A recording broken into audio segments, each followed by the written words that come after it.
안녕하십니까. 포로 후 역사서 제4강을 시작하겠습니다. 역대하입니다. 역대하를 시작하면서 솔로몬을 강조하고 있죠. 역시 예배자입니다. 예배자. 역대상에 이어서 예배자를 강조하고 있는 걸 보게 됩니다. 그러면서 1장에서 견고와 창대 비결, 견고와 창대의 비결은 어디 있느냐? 첫 번째, 다윗의 길을 따르느냐 아니냐? 다윗의 길. 두 번째, 선지자에게 순종하느냐 순종하지 않느냐? 세 번째, 언약을 지키느냐 지키지 않느냐? 이 세 가지가 이제부터 나오고 있는 모든 왕들에게서 제일 중요한 거예요. 자, 견고와 창대의 비결, 견고와 창대의 비밀, 솔로몬 예배자. 그래서 솔로몬이 1000번째, 이거는 우리가 열왕기상 3장과 오늘 역대하 3장은 달라요. 열왕기상 3장에서는 솔로몬의 약점, 솔로몬의 잘못한 것도 다 기록해 놓고 있었죠. 솔로몬이 처음부터 잘못됐다. 그리고 뒤에 가서는 애굽의 공주를 위해서, 자기의 궁을 위해서, 자기를 위해서 이런 식으로, 그리고 산당에 가서 솔로몬이 예배를 드렸더라. 잘못된 점을 부각시키고 있지만 역대하 3장에서는 1000번째, 솔로몬의 1000번째를 약점은 기록해 놓고 있잖아요. 왜 솔로몬이 여기를 갔느냐? 여기는 이스라엘 백성들이 전국에서 모여서 예배하기에 제일 가까운 장소고 제일 좋은 장소다. 기브아. 제일 좋은 곳이다. 그리고 가장 큰 산당이 있는 곳이고, 좋은 점만을 이렇게 부각시킵니다. 자, 그런데 1000번째는 내가 오늘 내일 이렇게 1000번 드리는 것이 아니라 해서 한꺼번에 드리는 겁니다. 한꺼번에 드리는 것. 그런데 보통 왕은 범죄할 때, 혹은 왕이 하나님 앞에 제사를 드릴 때는 소를 일반적으로 드렸죠. 소. 그래서 1000번째 예물은 소를 드렸을 것이다. 이렇게 봅니다. 왜냐하면 백성들이 이제 은혜를 받고 예물들을 가져오는데 소가 수천 마리, 소. 양도 물론 수천 마리고. 그러니까 이걸 봐서는 소를 하나님 앞에 제물로 1000마리, 1000번제를 드렸을 것이다. 얼마나 많은 제사장이 따라갔을 것이고, 레위인들이 따라갔을 것이고, 여기서 하나님 앞에 예배를 드리는 그 정성을 보시고, 예배, 가장 중요한 이것이 견고와 창대의 비결. 솔로몬이 1000번제를 비롯해서 하나님 앞에 예배자로 우뚝 섰을 때는 견고와 창대했었다는 것입니다. 그렇지 않았을 때는 1000번제 이후에, 그리고 솔로몬이 이제 성전 봉헌식을 하면서 기도하죠. 하나님께서 기도를 받으시고 답을 하실 때 경고하십니다. 경고. 너희가 잘못하면, 범죄하면 바벨론으로 포로를 끌고 갈 것이요. 옛날에 신명기의 그 언약적 저주를 그대로 다시 선지자를 통해서 말씀하는 거죠. 그러니까 너희가 다윗의 길을 가고 선지자에게 순종하고 언약을 지키면 견고와 창대케 하겠지만, 그렇지 않으면 내가 너희와 언약한 대로 포로가 되게 하고 나라는 망하고 디아스포라로 흩어지고 끌고 갈 것이다. 그 경고를 하고 있는 것이죠. 그러나 너희가 포로로 끌려간 이후에도 회개하고 돌이키면, 그래서 역대하 7장 14절이 역대하 전체의 주제고, 구약성경 전체, 신구약성경 전체의 주제예요. 내 이름으로 일컫는 내 백성이 스스로 악한 길에서 떠나 죄를 뉘우치고 회개하면, 돌이키면 내가 하늘에서 듣고 그 죄를 사하고 이 땅을 고칠지라. 너무너무 중요한 말씀입니다. 우리가 넘어질 수 있어요. 인간이라 자빠질 수도 있어요. 실수할 수 있어요. 그러나 뉘우치고 회개하고 돌이키면 내 백성이 언약 백성이 돌이키면 하나님 그 언약을 저버리지 않겠다는 것입니다. 역대하 7장 14절은 너무너무 중요한 말씀이에요. 우리는 이 말씀을 잊어버리면 안 됩니다. 그렇게 할 때 다시 경고와 창대의 비결을 주겠다는 것입니다. 자, 그래서 솔로몬에 대한 기사가 많이 이어지고 있는 것을 보게 됩니다. 9장으로 그렇게 해서 넘어가면 9장. 자, 시바에 대해서 나와요. 시바. 우리는 시바에 대해서 솔로몬과 시바 여왕 좀 중요한 섹션을 다루도록 하겠습니다.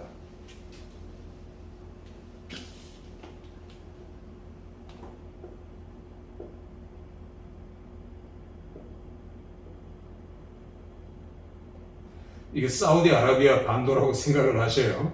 사우디아라비아. 여기 그 오만과 이제 예멘이 있죠. 여기에서 많이 나는, 여기에만 나는, 주로 이제 여기에서 많이 나는 게 유향나무예요. 유향나무.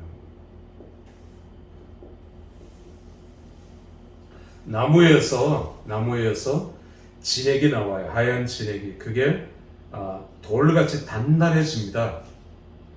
그걸 떼어내서 말려서 이걸 덩어리로 하기도 하고 가루로 만들기도 하고요. 향을 피우면 예수님 어릴 때 드려진 제물도 유향이죠. 유향. 유황이 아닙니다. 어떤 분이 그런 설교를 해서 깜짝 놀랐는데 유황은 화약만 주는 거고요. 유향입니다. 유향. 모략, 황금 1kg보다 유향 1kg가 더 값이 많이 나갔어요. 이 당시에는.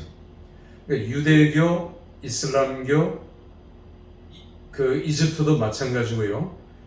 모든 종교는 유향을 썼습니다. 향을 피우고 이 향이 온 전에 성전에 가득하고 그 향을 사용했어요. 그래서 향이 필요했어요. 물론 집에서도 향을 이제 피우죠. 향기로운 유향 냄새. 그래서 시바의 여왕은 여기에 왕이에요. 왕입니다. 시바의 여왕은 이제 인센스 로드라 그래요. 인센스 로드.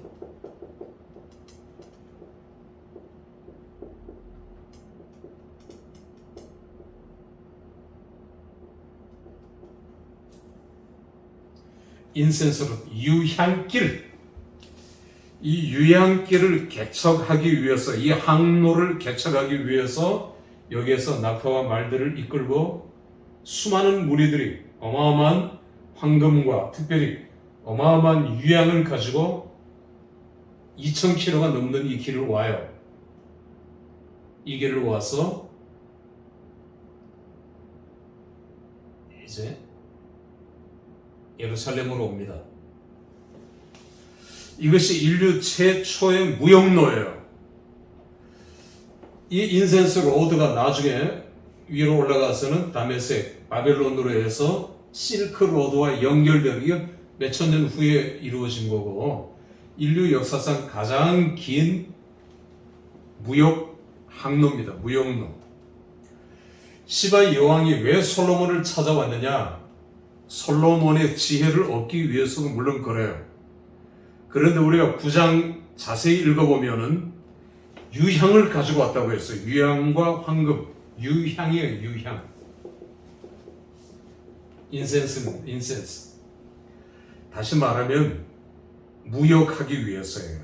이 어마어마한 값어치가 나오는 유향을 솔로몬과 무역하고, 그리고 나아가서 또 솔로몬은 이제 두로에서 전 세계로 뻗어지는, 그리고 여기서 이집트로도 가고, 이런 유향 장사, 유향길을 개척하기 위해서 시바는 옵니다. 이게 어마어마한 길이죠. 후에 제가 이 에일랏부터 왕의 대로가 쭉 이어진다 했죠. 왕의 대로. 이 왕의 대로가 이어지는 여기에 페트라가 있었대죠. 페트라, 셀라. 그래서 이 위로 가기에는, 위로 올라가려면 반드시 페트라를 거쳐야 된다 했죠. 이들을 보호하기도 하고 길을 안내하기도 하고 또 여기서 물을 가축을 제공하기도 하고 어마어마한 부를 획득한 페트라예요. 이게 이제 나중에는 멸망하게 되죠. 로마 제국이 들어설 때까지입니다. 로마 제국이 들어서면서 이 길을 폐쇄시키죠. 헤롯이 나중에 유다를 통치하는데 헤롯의 아버지가 헤롯 에피파네스예요. 이 헤롯 에피파네스는 페트라의 공주와 혼인 동맹을 맺어요. 그만큼 이 유양길이 중요한 루트입니다. 이 루트를 통해서 여기서 이제 애굽으로 가기도 하고 위로 올라가기도 하고 아까 얘기한 두로로 가기도 하죠. 그래서 이 페트라가 폐쇄되고 사라지죠. 없어지죠. 역사에 사라지다가 1800년대에 와서 탐험가에 의해서 페트라가 발견되는 겁니다. 제가 페트라에 대해서는 여러 번 얘기를 드렸고 이제 시바의 여왕과 연결시키는 것은 인센스 로드라는 것을 여러분들이 기억하시고, 이 시바의 여왕은 솔로몬과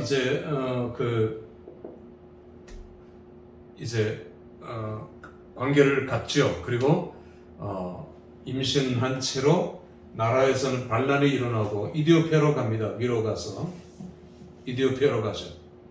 죄송합니다. 밑으로 가죠. 이디오피아. 그래서 이디오피아에서 이제 여왕이 되고 미개한 나라였고 또 많은 재물이 있었고, 그래서 거기서 자식을 낳고 오늘날도 그렇죠. 오늘날 이디오피아 국민들은 자기네들의 국가의 시조가 시바 여왕이라고 얘기합니다. 솔로몬이라고 얘기하죠. 이건 역사적인 팩트입니다. 팩트. 이렇게 인센스로도 유황길은 굉장한 영향력을 발휘했고요. 그렇게 해서 솔로몬은 굉장한 부를 획득할 수 있었죠. 물론 오늘날에도 유향이 많이 이렇게 중동에 판매되고 있고 오늘도 역시 굉장히 값이 비쌌죠. 자, 솔로몬의 무역. 솔로몬이 이제 점점 처첩들을 거느리면서 그는 예배가 시들해지죠. 다윗도 우리가 역대 지금 하를 보고 있지만 역대상 맨 끝부분에 다윗이 예배가 시들해졌어요. 그러다가 다윗이 뭘 생각해냈느냐면 인구조사. 이 간신 같은 요압이 옆에서 이제 다윗의 행동 대장이 되고요. 그렇게 해서 인구조사를 하니까 인구가 157만. 이것도 레위인가 많이 빠졌는데 127만이면 대단한 거 아닙니까?